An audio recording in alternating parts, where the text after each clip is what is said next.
Hello students, welcome to pharmacology MBBS. और आज का हमारा टॉपिक है zero order kinetics versus first order kinetics. और ये दोनों किससे रिलेटेड है, किससे जुड़ी हुई है? एलिमिनेशन प्रोसेस से।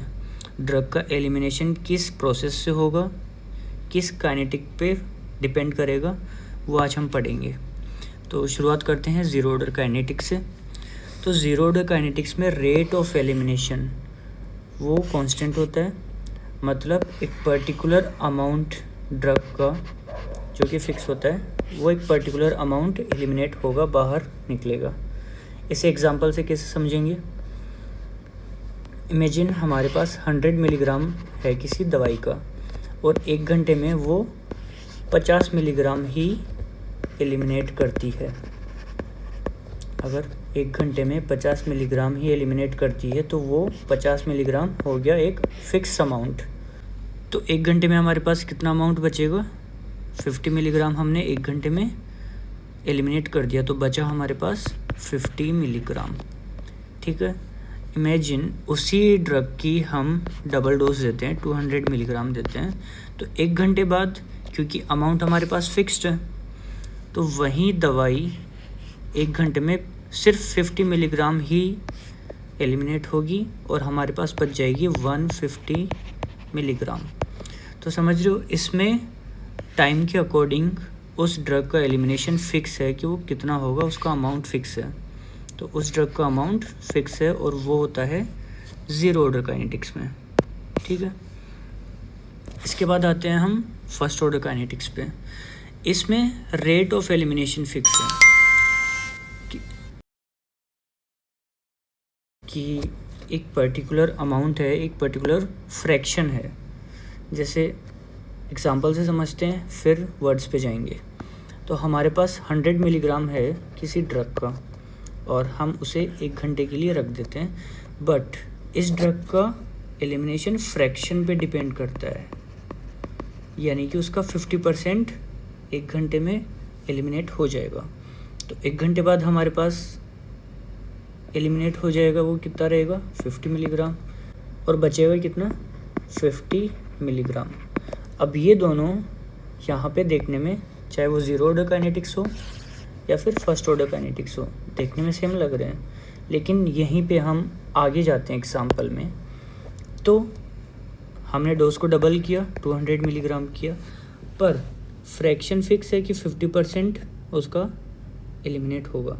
तो 1 घंटे बाद में, आफ्टर 1 आवर, हमारे पास एलिमिनेटेड ड्रग कितनी रहेगी? 100 मिलीग्राम। और बच कितनी जाएगी? 200 में से 100 गया तो 100 मिलीग्राम हमारे पास अभी एलिमिनेट नहीं हुई है। तो यहाँ पे हम डिफरेंस देख सकते हैं, सेम अमाउंट ऑफ ड्रग के लिए अलग अलग टाइप की काइनेटिक्स, कि 1 घंटे में वो 50 जा रही है और 50 बच रही है, इधर भी 50 जा रही है, 50 बच रही है। तो हमें कई बार ये सिमिलर लग सकती है, पर उसी को हम आगे देखते हैं, दूसरे घंटे में देखते हैं, या फिर डोज को डबल करके देखते हैं।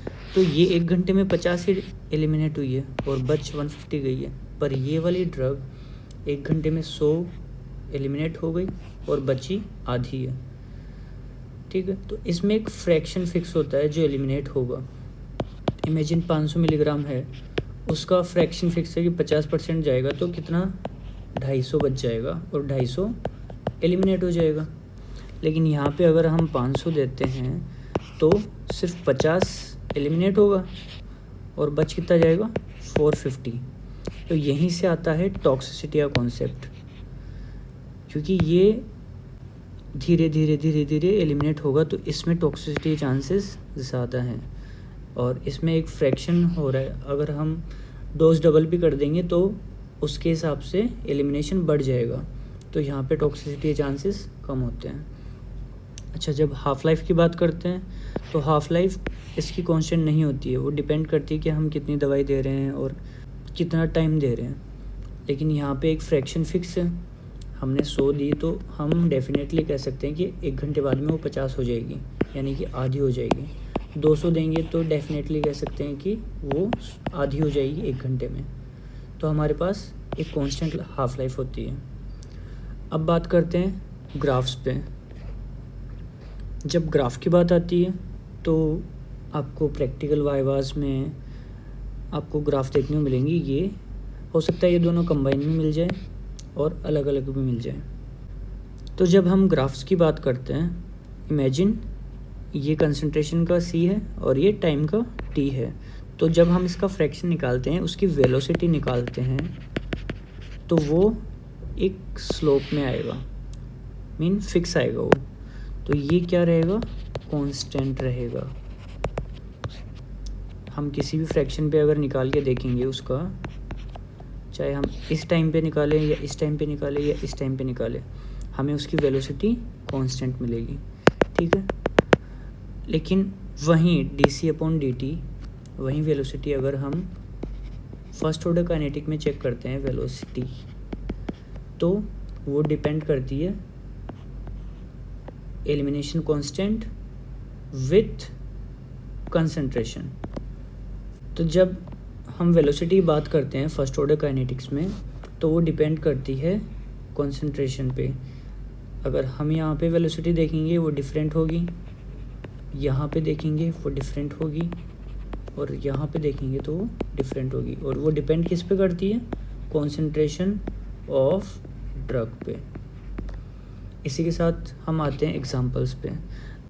तो जब एग्जांपल्स की बात करते हैं, तो एग्जांपल्स में जीरो ऑर्डर काइनेटिक्स को फॉलो करते हैं अल्कोहल, फेनिटोइन, एस्पिरिन, वारफेरिन और हिपेरिन। ये वो ड्रग है आइदर जिनका थ्रोम्बोलाइटिक एक्शन होता है या फिर एंटीप्लेटलेट एक्शन होता है, ठीक है।